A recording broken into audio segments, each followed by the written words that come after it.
자, 친구들 반갑습니다. 오늘은 대단원 3단원 즐거운 언어생활의 4차시입니다. 오늘은 4차시로 저는 세종특별자치시교육청 고은중학교 교사 권승준입니다. 만나서 반갑습니다.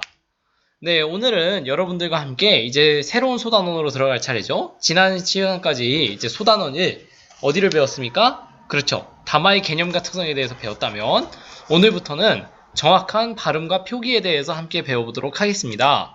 자, 그래서 정확한 발음과 표기, 여러분들 교재로는 130쪽을 보시면 되겠습니다. 130쪽.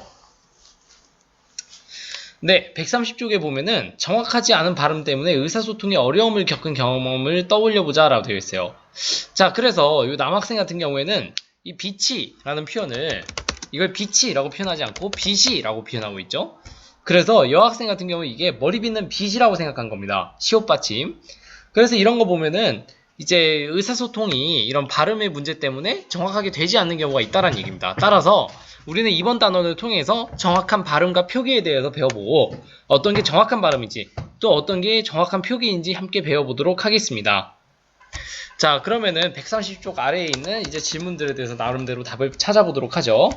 올바른 발음과 표기의 원칙을 밝혀놓은 우리반 규범에는 무엇이 있을까요? 자, 우리말 규범에는 이런 것들이 있죠. 일단 표준 발음법이 있습니다. 표준 발음법 같은 경우에는 발음과 관련된 원칙을 밝혀놓은 것. 이게 표준 발음법이 있고, 두 번째로 표기와 관련된 원칙을 밝혀놓은 것.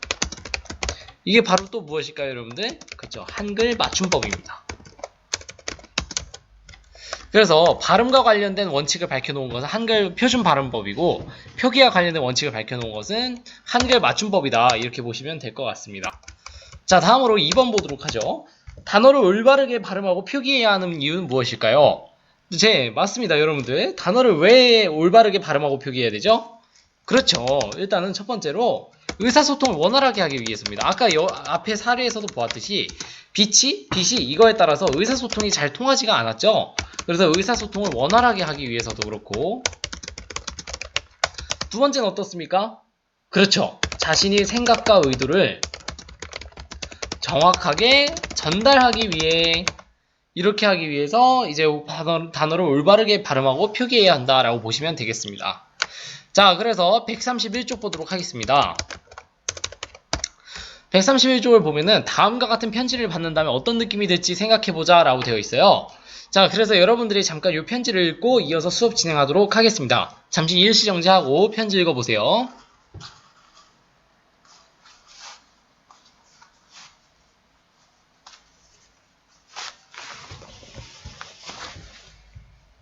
네, 131쪽 보면은 편지 맞춤법이 전혀 틀렸죠. 예를 들면 내가 좋다고 고백했잖아 뭐 이런 식으로 쌍시옷 받침을 적어야 되는데 그냥 시옷 받침만 적은 햇이라든가, 아니면 조에다가 히읗을 써야 되는데 좋다고라고 쓴 것이라든가, 바로 이런 것이 갖는 이런 편지를 받았을 때 어떤 느낌이 들겠습니까?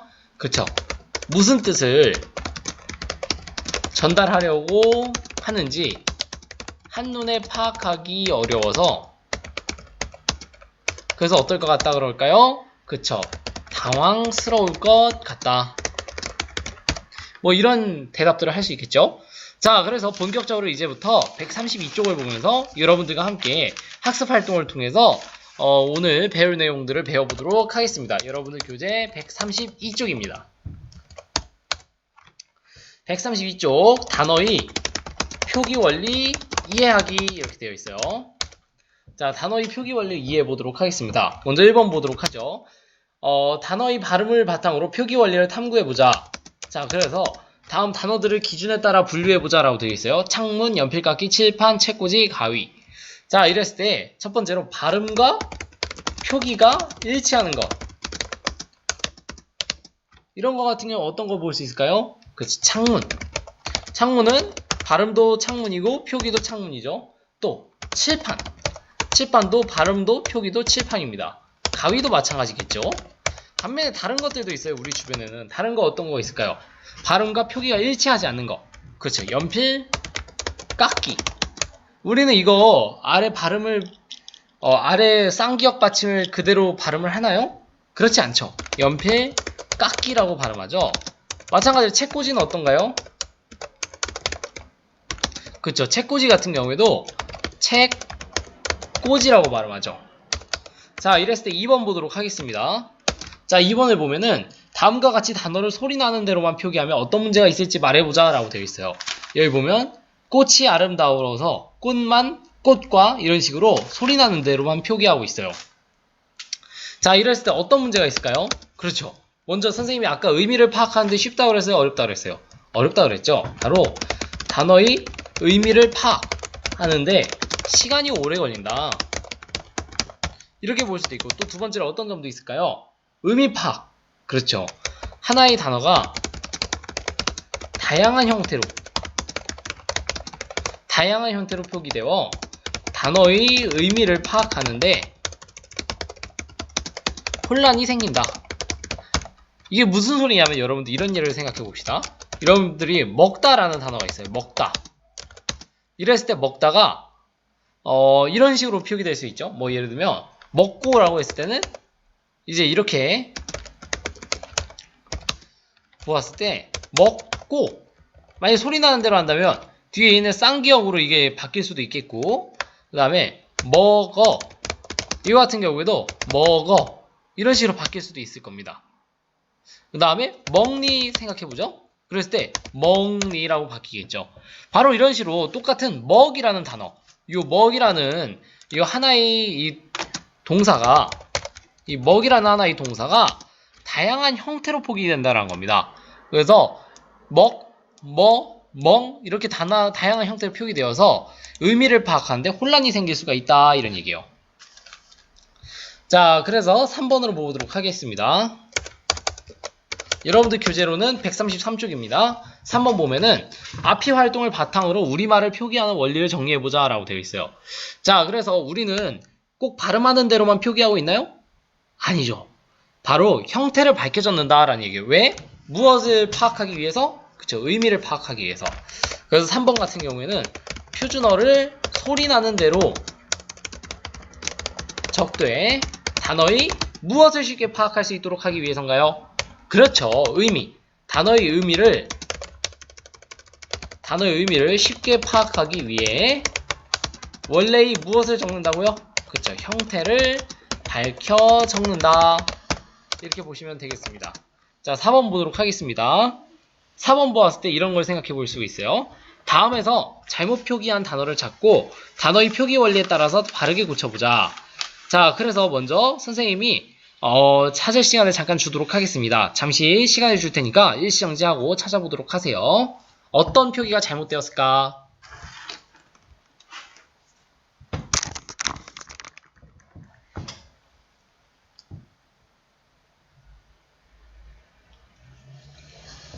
자, 선생님이 여러분들 힌트를 좀 더 줘보도록 하죠. 그랬을 때 설거지, 요거 같은 경우에도 설거지라고 써 있어요. 또 좋은, 그리고 놓고, 그 다음에 떡볶이, 이거 각각 어떻게 고치면 좋을지 선생님과 함께 보도록 하겠습니다.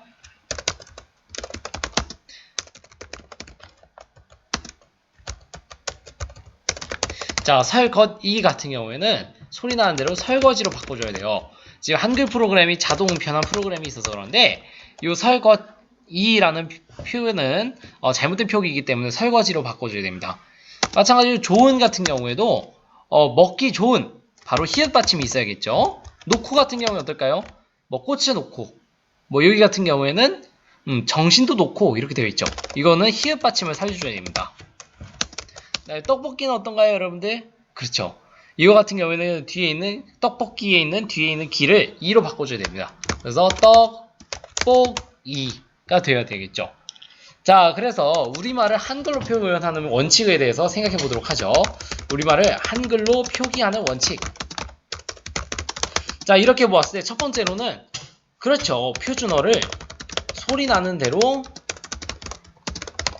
적는 방법이 있습니다. 예를 들면 아까 보았듯이 칠판, 이런 것들 같은 경우는 소리 나는 대로도 칠판이죠. 그래서 소리 나는 대로 적는 방법이라고 볼 수 있겠고, 두 번째로 단어의 의미를 쉽게 파악. 하기 위해서 원래 형태를 밝혀 적는 방법이 있습니다. 이런 거 같은 경우에는 어떤 게 있다 그랬지? 연필 깎을 때 쓰는, 그렇죠, 연필 깎기. 이런 거 같은 경우는 소리는 연필 깎기라고 나지만 표기는 이렇게 하고 있죠. 마찬가지로 달걀말이 어떻습니까? 그쵸? 발음은 달걀말이라고 나지만 표기는 달걀말이라고 해서 원래 형태를 밝혀서 의미 파악을 쉽게 하고 있습니다. 자, 그래서 이제 133쪽 아래쪽에 보면은 한글 맞춤법 제1장 총칙 제1항이 있습니다.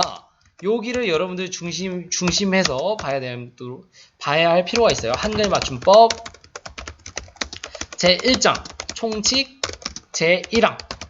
그랬을 때 한글 맞춤법은 표준어를 소리대로 적되, 일단은 소리대로 적는 게 먼저예요. 그러니까 칠판 아니면 설거지 이런 것처럼 소리 나는 대로 적는 겁니다. 그런데 어법에 맞도록 한다. 이것을 원칙으로 한다. 왜냐하면 왜 그럴까요? 여러분들 의미 파악할 때 어떻다 그랬어요? 소리 나는 대로만 적으면, 그쵸? 소리 나는 대로만 적으면 의미 파악하기가 어렵기 때문에 단어의 의미를 쉽게 파악하기 위해서 원래 형태를 밝혀서 적는 것이다 라고 얘기했습니다. 자, 다음으로 134쪽 보도록 하겠습니다. 자, 134쪽 보면은 단어의 발음 원리 이야기 이렇게 되어 있어요. 단어의 발음 원리 이해해 보도록 하겠습니다. 자, 1번 단어의 받침 발음을 탐구해 보자 라고 되어 있어요.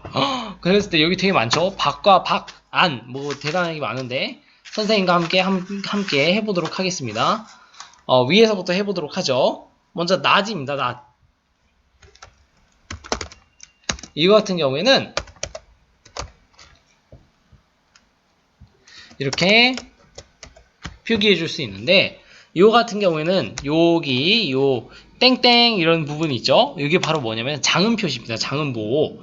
그래서 이거 같은 경우는 장음으로 표현된다는 얘기예요. 이런 게 왜 필요할까요? 자, 다음 보도록 하죠. 이 낫 같은 경우에는 낫 놓고 기억자도 모를 때 할 때 이 낫인데, 이거 같은 경우에는 단음이기 때문에 그냥 낫이라고 써줍니다. 마찬가지로 이 낫 같은 경우에도 뭐 몇 낫, 한 낫, 두 낫 할 때 이 낫 같은 경우에도 이 장음보 표기가 없으니까 어떻습니까? 그렇죠, 단음이겠죠. 자, 마찬가지로 안, 이거가 또 안. 감 같은 경우에는 장음입니다. 여러분들 실제로 발음을 해보면 소리가 좀 더 길게 날까요? 감이 아니라 감, 이렇게 길게 나죠. 삽, 이거는 그냥 삽.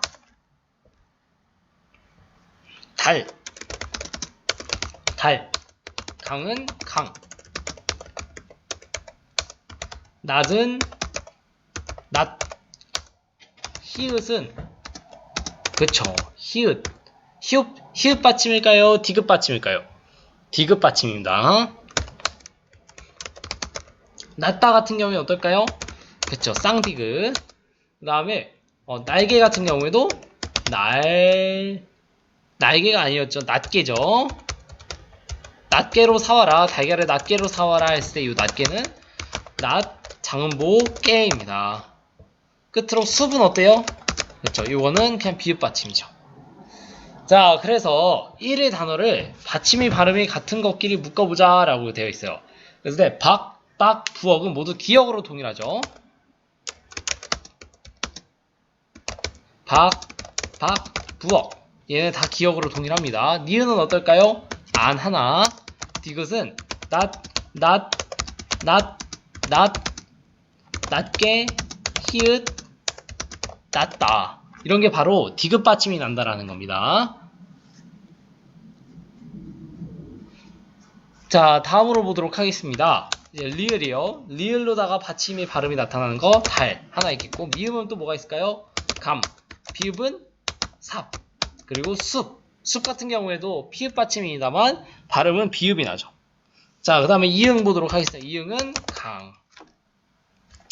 자, 그래서 받침 소리로 발음되는 자음은 여러분들이 이제 7개만 있어요. 그러니까 뭐 음절이 끝소리 규칙 이렇게 표현하시는 분들도 있는데 다양한 표현이 있습니다. 이거는 여러분들이 차후에 배우게 될 것이고, 일단은 선생님이 잠깐 간단하게 얘기하면, 우리말에서 우리말 음절이 끝에서 발음되는 7개의 대표.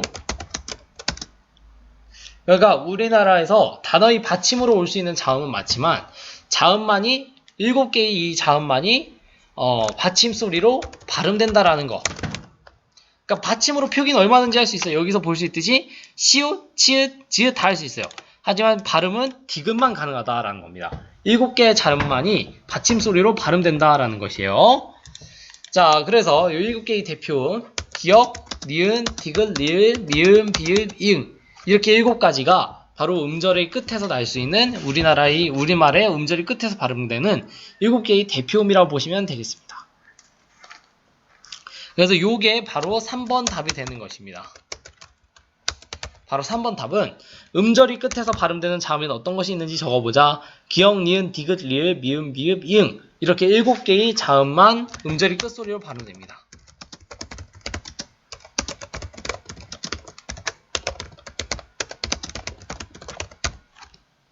그래서 이렇게 7개의 자음만 음절이 끝소리로 발음되고 그 밖의 자음은 이 7개 중 하나로 바뀌어 발음을 낫과 같이 이렇게 대표음 디귿으로 바뀌는 거죠.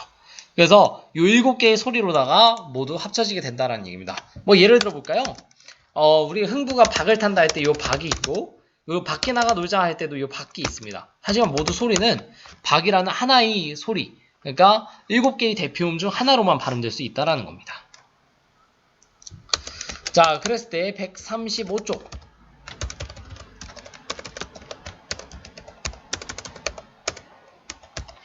페이지 135쪽 2번을 보도록 하겠습니다. 여기서 2-1번 다음 말들을 발음해보고 받침이 시옷 발음이 어떻게 되는지 살펴보자 라고 되어 있어요. 한번 예를 들어 보도록 하겠습니다. 옷 보도록 하죠. 이것은 디귿으로 소리가 나옵니다. 그래서 이어지는 말이 없이 받침으로 끝납니다. 이랬을 때 시옷이 발음은 어떤가요? 그렇죠. 디귿입니다. 마찬가지로 오시가 있어요. 이럴 경우에는 발음이 오시가 되죠. 이와 같은 경우는 모음으로 시작하면서 실질적인 의미가 없다라는 겁니다. 무엇이요? 바로 이 이라는 것이. 그러니까 왜냐면은 지금 이어지는 말에 대해서 얘기하고 있었죠. 그래서 이어지는 말이 없었던 게 옷이라면 이 옷이라는 단어에서는 바로 모음으로 시작하면서 실질적인 의미가 없는 여기로 끝난다는 겁니다. 이랬을 때는 발음이 시옷으로 끝나죠. 자, 옷 위를 보도록 하겠습니다. 그랬을 때는 발음이 오 뒤로 나죠. 오 뒤. 바로 이런 건 바로 무엇입니까? 그렇죠. 모음으로 시작하면서 실질적인 의미가 있어요, 없어요, 여러분들? 있다라는 겁니다. 이럴 때는 디귿으로 소리 납니다. 바로 이런 실질적인 의미가 없다. 아까 옷이 같은 경우에는 옷, 그 다음에 이가 무슨 뜻이 있나요? 없다라는 얘기예요. 이랬을 때는 실질적인 의미가 없지만 실질적인 의미가 있는 경우에는 디귿으로 받침이 나죠. 바로 위라는 실질적인 의미가 있기 때문에 디귿으로 발음된 겁니다. 자, 끝으로 하나 더 보도록 하겠습니다. 옷차림이죠.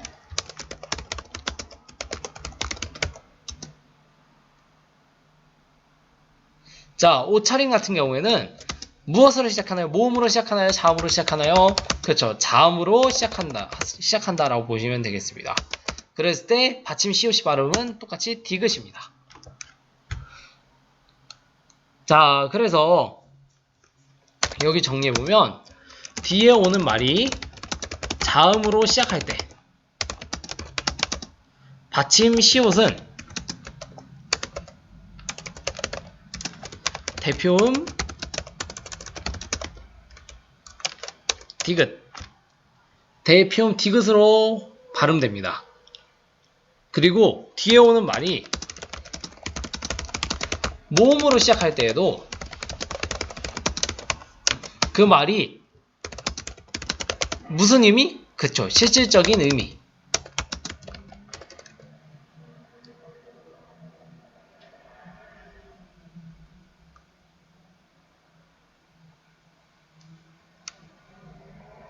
자, 그래서 그 말이 실질적인 의미,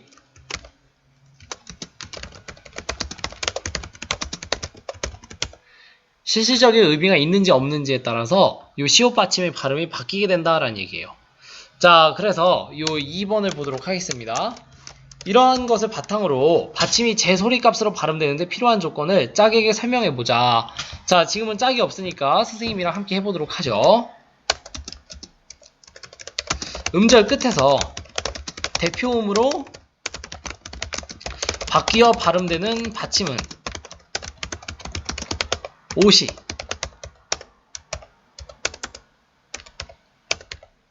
오시처럼 받침 뒤에 모음으로 시작하면서 실질적인 의미가 없는 말이 이어져야 제 소리값으로 발음될 수 있다.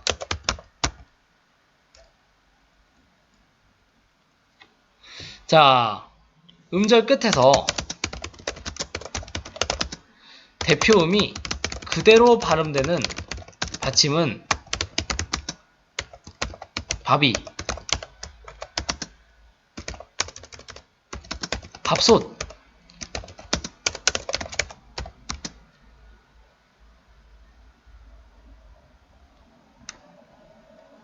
그 다음에 밥솥, 이런 것처럼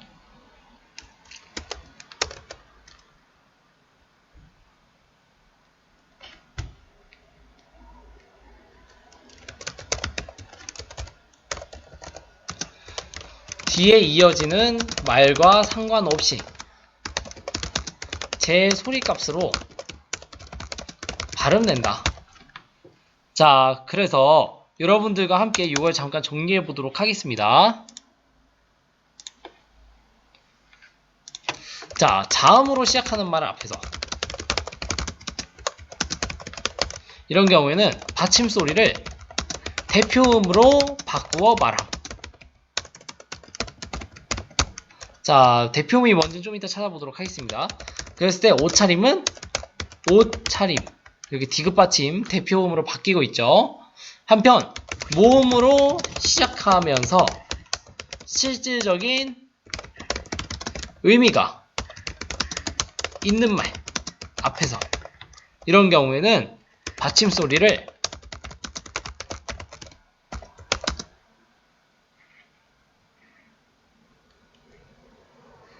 받침 소리를 대표음으로 바꾸어 뒤음절 첫 소리로 옮겨 발음함. 이런 게 바로 오뒤.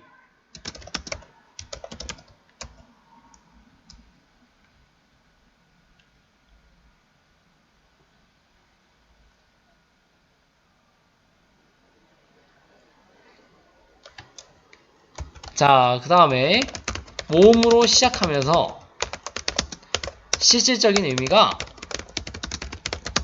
없는 말 앞에서 이 같은 경우에는 받침 소리를 제 소리값으로 뒤음절 첫 소리로 옮겨 발음함. 자, 이런 거 같은 경우는 실질적인 의미가 없는 말, 뭐 조사라든가 이런 것들이 있을 텐데, 뭐 오시를 아까 봤었죠. 이랬을 때 오시의 이는 주격조사니까 실질적인 의미가 없는 겁니다. 이랬을 때는 그냥 그 소리 그대로 뒤로 옮겨간다 이런 얘기예요. 대표음으로 바뀌지가 않아요. 자, 그래서 3번 보도록 하겠습니다. 3번은 밑줄친 부분이 발음에 유의하며 다음 문장을 정확하게 발음해보자 라고 되어 있어요. 닻을 올리고, 이거 같은 경우에는 닻을이라고 발음해야겠죠. 그 다음에 돛을 펴라, 이것도 돛을이라고 읽으면 되겠습니다. 여기 뭐 돛을, 닷을 이거 다 틀립니다. 닻을, 돛을 이런 식으로 모음으로 시작하면서 실질적인 의미가 없는 말 앞에서는 받침 소리를 제 소리값으로 디귿절 첫 소리로 옮겨서 발음해야 됩니다. 자, 이게 첫 번째였고, 자, 두 번째 보도록 하겠습니다. 부엌해, 이거는 부엌해, 부엌안, 부엌안 이런 거 같은 경우에는 모음으로 시작하면서 실질적인 의미가 있는 거, 안, 이런 거는 안, 박, 이런 거 얘기할 때 실질적인 의미가 있잖아요. 그래서 부엌안입니다.